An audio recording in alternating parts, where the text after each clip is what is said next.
오늘 말씀은 욥기 34장 1절로 37절까지 말씀입니다. 함께 읽습니다. 엘리후가 말하여 이르되 지혜 있는 자들아 내 말을 들으며 지식 있는 자들아 내게 귀를 기울이라. 입이 음식물의 맛을 분별한 같이 귀가 말을 분별하나니 우리가 정의를 가려내고 무엇이 선한가 우리끼리 알아보자. 욥이 말하기를 내가 의로우나 하나님이 내 의를 부인하셨고 내가 정당함에도 거짓말쟁이라 하였고 나는 허물이 없으나 화살로 상처를 입었노라 하니 어떤 사람이 욥과 같으랴.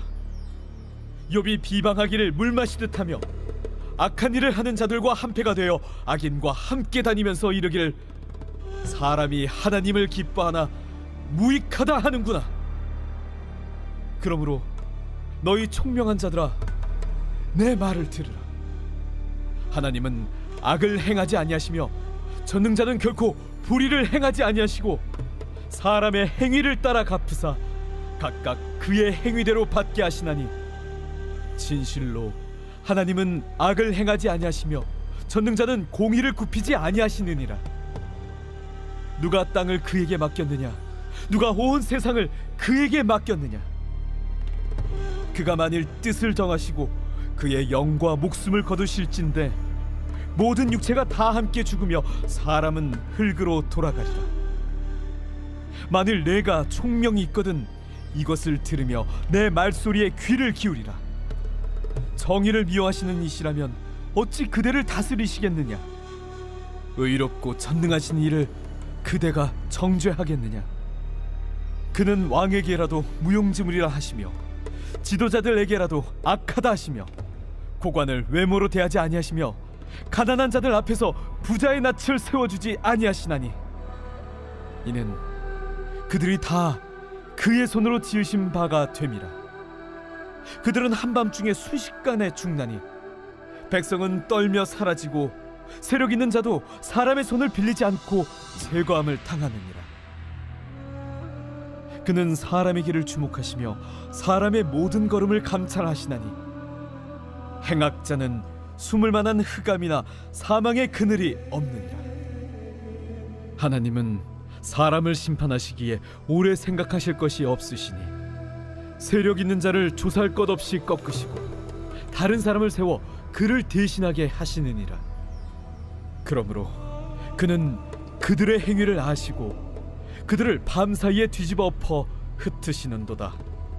그들을 악한 자로 여겨 사람의 눈앞에서 치심은 그들이 그를 떠나고 그의 모든 길을 깨달아 알지 못함이라.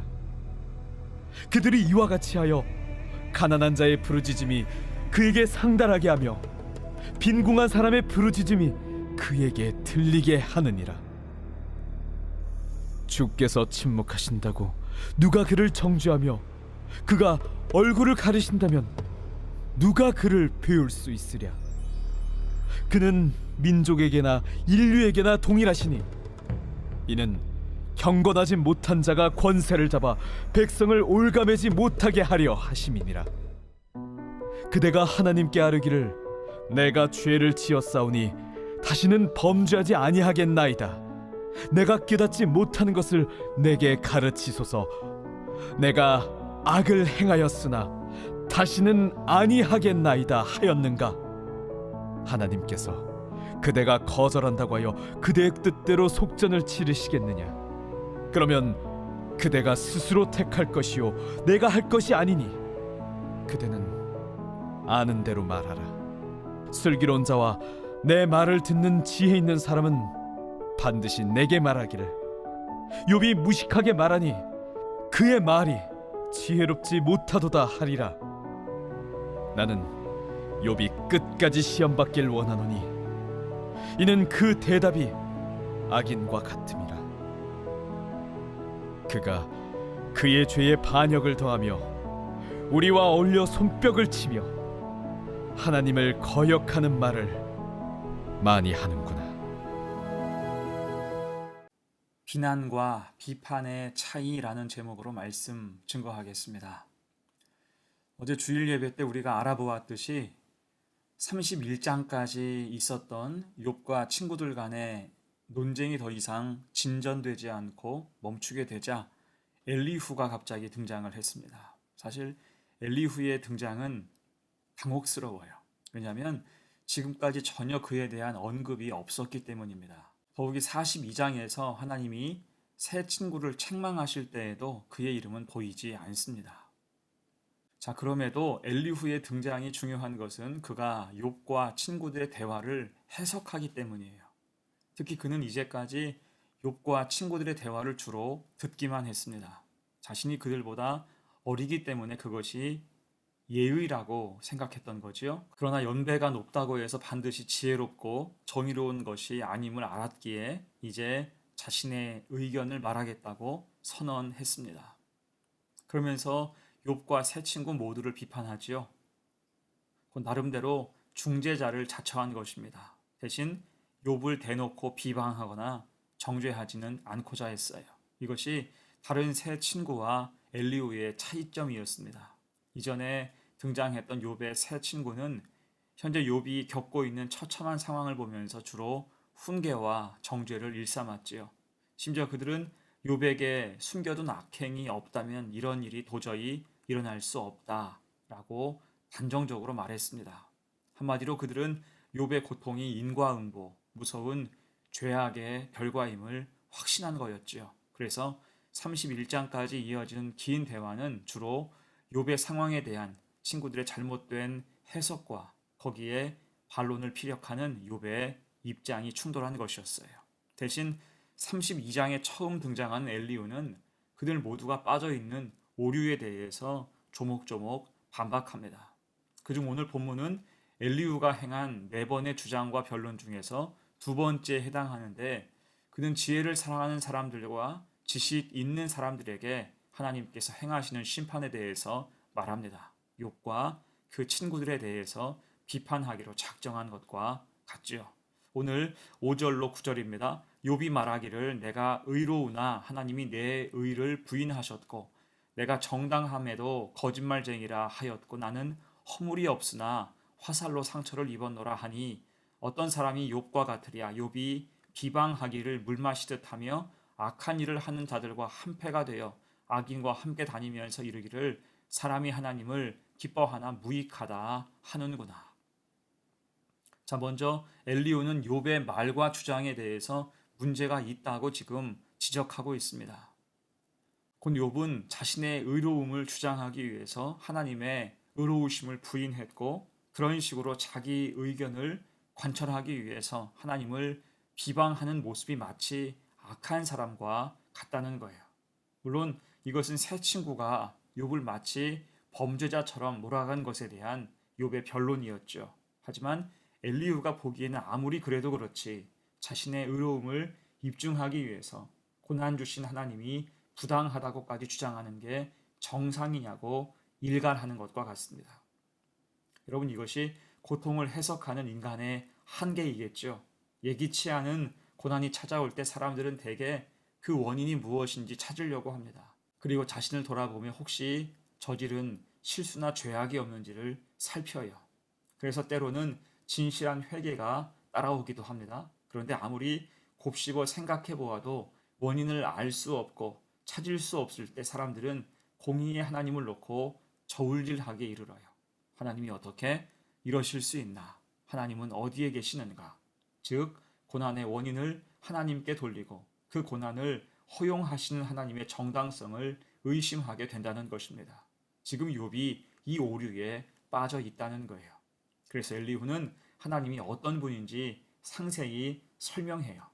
10절로 12절입니다. 그러므로 너희 총명한 자들아 내 말을 들으라. 하나님은 악을 행하지 아니하시며 전능자는 결코 불의를 행하지 아니하시고 사람의 행위를 따라 갚으사 각각 그의 행위대로 받게 하시나니 진실로 하나님은 악을 행하지 아니하시며 전능자는 공의를 굽히지 아니하시느니라. 곧 욥의 오류를 반박하는 거예요. 하나님은 결코 악을 행하지 않으시고 공의를 굽게 하지 않으신다. 힘주어서 강조하고 있는 것입니다. 그리고 이어서 계속 욥을 향해서 강하게 비판하지요. 17절 정의를 미워하시는 이시라면 어찌 그대를 다스리시겠느냐. 의롭고 전능하신 이를 그대가 정죄하겠느냐. 또한 35절로 37절입니다. 욥이 무식하게 말하니 그의 말이 지혜롭지 못하도다 하리라. 나는 욥이 끝까지 시험 받기를 원하노니 이는 그 대답이 악인과 같음이라. 그가 그의 죄의 반역을 더하며 우리와 어울려 손뼉을 치며 하나님을 거역하는 말을 많이 하는구나. 어떻습니까? 욥을 향한 지금 엘리후의 비판 자체는 굉장히 강력해요. 새 친구 못지 않습니다. 또한 그가 주장하는 것도 새 친구가 했던 말과 크게 다르지 않아 보여요. 그럼에도 여기에서 중요한 것은 욥이 엘리후의 이런 지적에 대해서는 아무런 반론도 제기하지 않았다는 것입니다. 왜일까요? 엘리후의 비판에 대해서는 뼈아프기도 하지만 그의 지적이 근거 없는 지적이 아니라 충분히 근거 있는 지적이고 정당한 지적이라 보았기 때문입니다. 그리고 중요한 것, 엘리후는 아직까지는 새 친구처럼 비난과 정죄를 기본으로 깔고 말하지 않고 있다는 거예요. 물론 이런 모습이 얼마 후부터는 바뀌게 되어서 안타깝지만 현재까지는 선을 지키고 있어요. 그럴 때 그 말의 진심이 전달되었고 상당 부분 욥이 수긍하게 된 것입니다. 곧 욥은 자신보다 나이가 훨씬 어린 사람이라 할지라도 그 사람의 정당한 지적에 귀를 기울일 수 있는 사람이었고 나아가 자신의 문제를 인정하고 하나님 앞에서 자신을 돌아보며 회개할 수 있는 사람이었어요.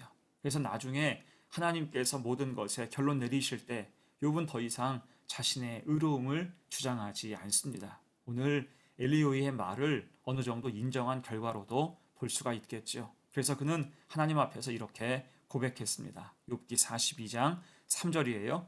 무지한 말로 이치를 가리는 자가 누구니이까? 나는 깨닫지도 못한 일을 말하였고 스스로 알 수도 없고 헤아리기도 어려운 일을 말하였나이다.